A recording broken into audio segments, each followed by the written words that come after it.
नमस्कार दोस्तों, स्वागत है आपका मेरे YouTube चैनल पे। तो अब आप जानते हैं कि 27 जुलाई 2025 को RO का पेपर होना है और आज जो है वो डेट हो गई है 7 जून 2025। तो अब आपके पास आज से केवल और केवल 50 दिनों का समय शेष है। तो इन 50 दिनों में आप किस तरह से अपना रिवीजन कर लें जिससे कि आपको पेपर में आसानी रहे, तो वो आज मैं आपको इस वीडियो में बताने जा रहा हूँ।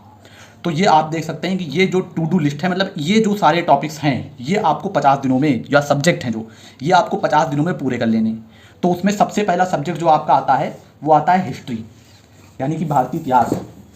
तो इतिहास में आप इस पुस्तक से पढ़ सकते हैं। ये जो घटना चक्र की पुस्तक है, इसमें पिछले साल के, इसके बारे में आपको पता तो है ही, वो मैं अपने सारे वीडियो में बता चुका हूँ। तो इस पुस्तक से आप पढ़ सकते हो। आपके पास केवल 50 दिनों का समय ही शेष है। तो अब तक आपने जितना भी आपको पढ़ना है वो आपने पढ़ लिया होगा। अब आपको रिवीजन करना है, तो रिवीजन करने के लिए आप इस बुक से अपना इतिहास का रिवीजन जो है वो कर सकते हैं। तो इतिहास का रिवीजन आप इस बुक से कर लेंगे। उसके बाद जो दूसरा सब्जेक्ट जो इंपॉर्टेंट रहता है वो है भूगोल, और भूगोल का वेटेज जो है वो आजकल पेपर में बहुत बढ़ता जा रहा है। तो भूगोल का रिवीजन जो है वो आप इस बुक से कर लेंगे। ये भी घटना चक्र की जो पूर्वावलोकन आती है, समान भूगोल, उससे आप जो है वो भूगोल का अपना रिवीजन जो है कर सकते हैं। इसके अलावा जो दृष्टिया की कुक बुक आती है, हिस्ट्री की, ज्योग्राफी की, पॉलिटी की, इकोनॉमी की, उनका भी आप जो है अपने रिवीजन में कर सकते हैं। पर अब आपके पास इतना समय शेष नहीं रह गया है कि आप बहुत ज़्यादा जो मटेरियल है उसको पढ़ सकें। अब तक मैं ये जो वीडियो बना रहा हूँ ये मान के बना रहा हूँ कि अब तक आपने अधिकतर पढ़ लिया होगा। अब आपको रिवीजन करना है। तो ये जो लास्ट जो कुछ टॉपिक बचे हैं ये सब अगर आप पढ़ के जाएंगे तो इतना आपके लिए पूरा हो जाएगा, सिलेबस आपका कवर हो जाएगा। तो ये जो टू डू लिस्ट है उसको ही मैं बता रहा हूँ। तो उसमें दूसरा ज्योग्राफी है, ज्योग्राफी आप इससे पढ़ लीजिए। और 50 दिनों में आपको इस तरह से करना है अपना टाइम को मैनेज कि ये सारा कुछ आपका 50 दिनों पूरे होते होते हो जाए। तो हिस्ट्री हो गई, फिर आपकी ज्योग्राफी के लिए इस बुक से आप जो है अपना ज्योग्राफी का कर लेंगे। उसके बाद तीसरा सब्जेक्ट जो आपका आता है वो आता है पॉलिटी। तो पॉलिटी के लिए आप इससे पढ़ सकते हैं। तो ये जो है ये है भारतीय राज्य व्यवस्था, पॉलिटी की घटना चक्र, इससे आप पॉलिटी कवर कीजिए।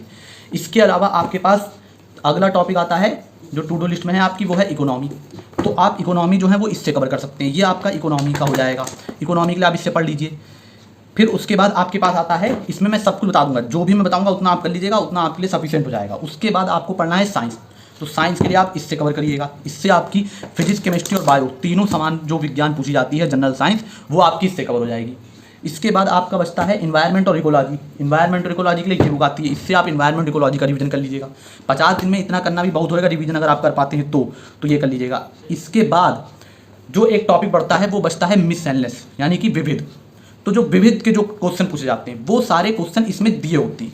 जो पीछे लास्ट जो टॉपिक होता है उसमें विविध के बारे में दिया होता है। जैसे कि ये इकोनॉमी की घटना चक्र है, तो इसमें आप अगर खोल के देखेंगे तो जो लास्ट चैप्टर दिया होता है उसमें विविध दिया रहता है, जिससे कि सवाल पूछे जाते हैं। जैसे कि देखिए इसमें ये वाला चैप्टर देखिए अलग से एक भाग ही बना दिया गया है, भाग डी करके, विविध यानी कि मिससेलेनियस। और उसमें देखिए 489 से लेकर के 523 तक इतने पेजों में इसको समाहित किया गया है। ये विविध वो क्वेश्चन होते हैं जो कि अलग से पूछ ले जाते हैं, जो एकदम मतलब जो चैप्टर होता है उससे भी बाहर से बना के पूछे जाते हैं।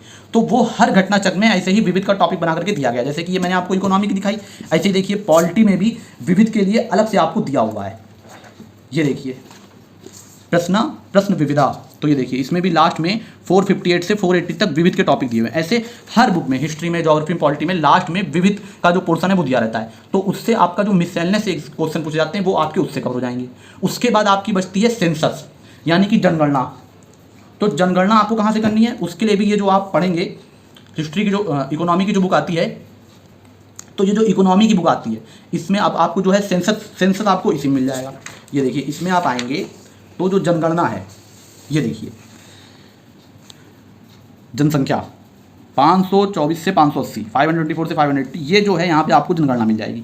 तो इससे आप जो है अपना जनसंख्या और जनगणना कर सकते हैं। इसमें देखिए विश्व की जनसंख्या और नगरीकरण भी आपको मिल जाएगा, और भारत का नगरीकरण मिल जाएगा, और भारत की जनसंख्या मिल जाएगी।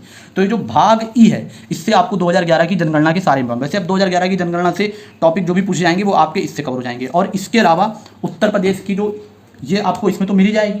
उसके अलावा उत्तर प्रदेश स्पेशल की जो बुक आती है, ये वाली राज्य आधारित प्रश्न वाली, इसमें आप देखिएगा इसमें भी आपको जनगणना से रिलेटेड टॉपिक मिल जाएंगे। ये देख सकते हैं आप इसमें, ये देखिए जनसंख्या एवं नगरीकरण उत्तर प्रदेश से रिलेटेड, क्योंकि इसमें आप उसमें तो पूरे यूपी का और पूरे भारत का भी दिया होगा इकोनॉमी वाली बुक में, पर इसमें उत्तर प्रदेश स्पेशल की बुक है तो इसमें उत्तर प्रदेश का आपको जनगणना और नगरीकरण मिल जाएगा। तो ये आप इससे कर लेंगे। तो ये आपका हो गया सेंसस। उसके बाद आपका अगला टॉपिक आता है एग्रीकल्चर, यानी कि खेती। तो खेती के लिए भी आपको ये जो यही बुक है, इसमें उत्तर प्रदेश की जो खेती है, मतलब उत्तर प्रदेश में 9 जो सीस्मिक जोन है, सीस्मिक नहीं, 9 जो एग्रीकल्चर जोन में बांटा गया है वो सारे चीज़ आपको, ये देखिए कृषि मृदा और फसलें, ये उत्तर प्रदेश की कृषि मृदा और फसलें वो आपको इससे मिल जाएगी, उत्तर प्रदेश स्पेशल वाले से। ये सब आपको याद करना है, 50 दिनों में ही करना है।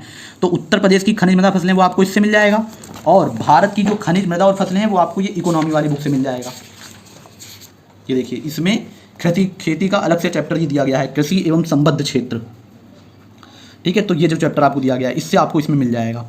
तो इस तरह से आपका ये खेती कवर हो जाएगा। उसके बाद एग्रीकल्चर हो जाएगा। एग्रीकल्चर के बाद आपका आता है यूपी स्पेशल। तो यूपी स्पेशल के तो ये बुक है ही, इससे आपके यूपी स्पेशल के जो सारे टॉपिक हैं वो कवर हो जाएंगे। अब ये यूपी उत्तराखंड दोनों दिया होता है इसमें एक ही बुक में, पर आपको क्या करना है, आपको खाली उत्तर प्रदेश वाला जो टॉपिक है वही पढ़ना है। ये सारे जो हैं ऐतिहासिक परिदृश्य, राजनीतिक परिदृश्य, आर्थिक परिदृश्य, भौगोलिक परिदृश्य, ये सब यूपी स्पेशल के टॉपिक जो यहाँ से लेकर के यहाँ तक। और देखिए यूपी स्पेशल में भी जो विविध पूछा जाता है, मिसलेनियस, वो भी इसमें दिया हुआ है। तो जो विविध है उसकी आपको चिंता करने की जरूरत नहीं है, इन्हीं बुक से आपका विविध भी जो है वो कवर हो जाएगा। तो ये देखिए इससे आपका विविध कवर हो जाएगा और ये यूपी स्पेशल आपका पूरा हो जाएगा। तो ये हो गया आपका यूपी स्पेशल के लिए। उसके बाद आपका जो अगला टॉपिक टू डू लिस्ट में आता है वो आता है यूनियन बजट 2025-26 और यूपी बजट 2025-26, क्योंकि अब इस साल का बजट आ चुका है। तो आपको उत्तर प्रदेश का बजट और संघ का बजट यानी कि केंद्र का बजट वो दोनों इसी साल के आपको पढ़ने होंगे। तो उसके लिए आपको क्या करना है, यूट्यूब में जिस पे भी आप भरोसा करते हो उसमें डाल के, जिस भी वीडियो या चैनल पे आप भरोसा करते हो उस पर उत्तर प्रदेश का बजट और संघ का बजट यानी कि केंद्र सरकार का बजट वो दोनों इस साल का आपको उसके जो फैक्ट्स हैं वो आपको पढ़ लेने हैं। गूगल से भी आप पढ़ सकते हैं। तो ये आपका यूपी बजट और हो जाएगा और यूनियन बजट हो जाएगा। उसके बाद आपको पढ़ना है करंट अफेयर। करंट अफेयर में आपको जुलाई 2024 से लेकर के जून 2025 तक का करंट अफेयर पढ़ना है। एक साल का करंट अफेयर आपके लिए इंपॉर्टेंट है। उसमें यूनियन का भी यानी कि संघ का भी और यूपी का भी। तो इसको भी जो आप हैं वो क्रॉनिकल की मैगजीन आती हैं, अलग अलग महीने की आती है, तो वो आप चाहे तो आपके पास होंगी अगर आपने ली होंगी, या कोई भी मंथली मैगजीन जो आपके पास हो वो आप जुलाई 2024 से लेकर के जून 2025 तक का उससे कवर कर लीजिए। और अगर आपको यूट्यूब से पढ़ना हो, जो आप मंथली वीडियो देखते हैं, तो आप उससे भी पढ़ सकते हैं। तो ये आपका करंट अफेयर हो जाएगा।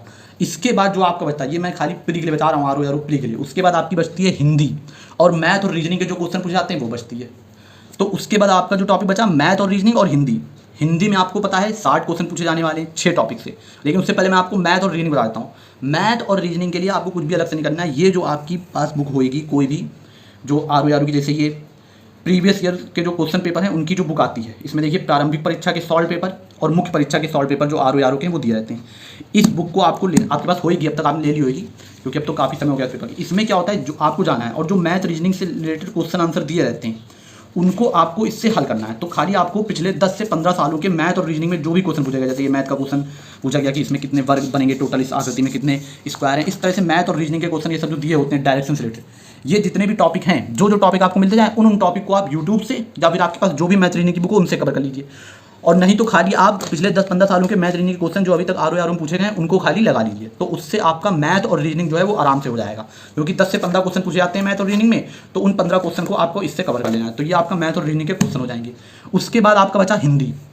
हिंदी के लिए आपको क्या करना है, हिंदी आपके बहुत इंपॉर्टेंट, क्योंकि पता है हिंदी का पेपर सरल होता है और हिंदी में ही आप अगर कम से कम 55+ स्कोर करते हैं 60 में से तो ही आपको जो है एज मिल जाएगा। नहीं तो क्योंकि जो 140 नंबर बचते हैं जीएस के, उसमें फिर आपको 90 या 80 नंबर स्कोर करना रहेगा। तो हिंदी में कैसे 60 में 55+ लाया जाए, तो उसके लिए 6 टॉपिक होते हैं खाली, वो 6 टॉपिक आपको पढ़ने हैं। तो उसको आपको ये जो बुक आती है बस इससे पढ़ लीजिए। इस बुक में ये देखिए पूरे 6 टॉपिक जो आपके पूछे जाते हैं वो इसमें दिए हुए हैं। ये देखिए विलोम शब्द, वाक्य एवं वर्तनी शुद्धि, अनेक शब्दों के लिए एक शब्द, तत्सम एवं तद्भव शब्द, विशेष एवं विशेषण, पर्यायवाची, ये सब इसमें 6 टॉपिक दिए हुए हैं। इसी बुक को आपको पूरा रट लेना है, पूरा का पूरा रट लीजिए। तो इससे आपका जो है 60 में 55+ स्कोर आप कर लेंगे। और इसके अलावा आप अगर मन नहीं मान रहा कि नहीं इससे नहीं होएगा, तो ये बुक जो है इसमें भी वो ये जो बुक आती है डॉक्टर सत्यदेव बारी की हिंदी की, उस बुक में आप खोलिए और वो जो 6 टॉपिक हैं, क्योंकि इसमें और विस्तार दिया होता है, उसको टिक लगाइए और उनको खोल के पढ़िए। जैसे ये देखिए मैंने बॉक्स बना रखे हैं, विशेषण, पर्यायवाची, विलोम शब्द, तत्सम तद्भव, अनेक शब्दों के लिए एक शब्द, और उसके बाद ये अशुद्धि शोधन, ये जो डिब्बे बना रखे हैं मैंने, ये 6 टॉपिक इससे ढूंढ के आप इसको पढ़ लीजिए। तो इससे आपका ये हिंदी कवर हो जाएगा। तो इस तरह से आपका ये पूरा कवर हो जाएगा। इसके अलावा आपको क्या करना है, प्रीवियस ईयर के जो क्वेश्चन पेपर हैं जो इस बुक में दिए हुए हैं उसमें से अगर कोई क्वेश्चन रिपीट हो जाता है या उनसे मिलता जुलता, तो वो आपका गलत ही होना चाहिए। अगर वो गलत हो जाता है तो आप पहले ही बाकियों से पीछे हो जाते हैं। तो आपको ये तो पूरा रट ही लेना है प्रीवियस ईयर के क्वेश्चन पेपर। और RO में जो है वो यूपी पीसीएस के भी क्वेश्चन रिपीट होते हैं। तो ये यूपी पीसीएस के जो प्रीवियस ईयर के क्वेश्चन पेपर हैं वो इस बुक से, चाहे तो आपके पास नहीं है तो आप ले सकते हैं, इस बुक से आप प्रीवियस ईयर के क्वेश्चन पेपर जो यूपी पीसीएस के हैं और जो अभी इस साल का यूपी पीसीएस का पेपर हुआ वो भी, तो इन सब पेपर जो अभी पिछले साल 22 दिसंबर को हुआ था, तो ये सारे क्वेश्चन पेपर आपको यूपी पीसीएस के पिछले 14-15 सालों के और RO के, इनको भी आपको रट लेना है। इतना आपको करना है। और इसके अलावा कोई भी एक टेस्ट सीरीज ले लीजिए जिससे आप जो हैं 50 दिन बचे हैं तो कम से कम हर हफ्ते एक टेस्ट लगाइए, तो आपका कम से कम 6-7 टेस्ट हो जाएंगे, जिससे कि आपको पता चले कि आपके कितने नंबर आ रहे हैं। तो इतना अगर आप कर लेते हैं तो ये जो टू डू लिस्ट अगर आप पूरी कर लेते हैं तो आपके लिए सफिशिएंट रहेगा। और इतना पूरा करके ही आपको जो है 27 जुलाई को पेपर देने जाना है। तो अगर आपको हमारी मेहनत और वीडियो पसंद आता हो तो आप वीडियो को लाइक कीजिए, चैनल को सब्सक्राइब कीजिए और अपने दोस्तों के साथ भी शेयर कीजिएगा। बहुत बहुत धन्यवाद आपका।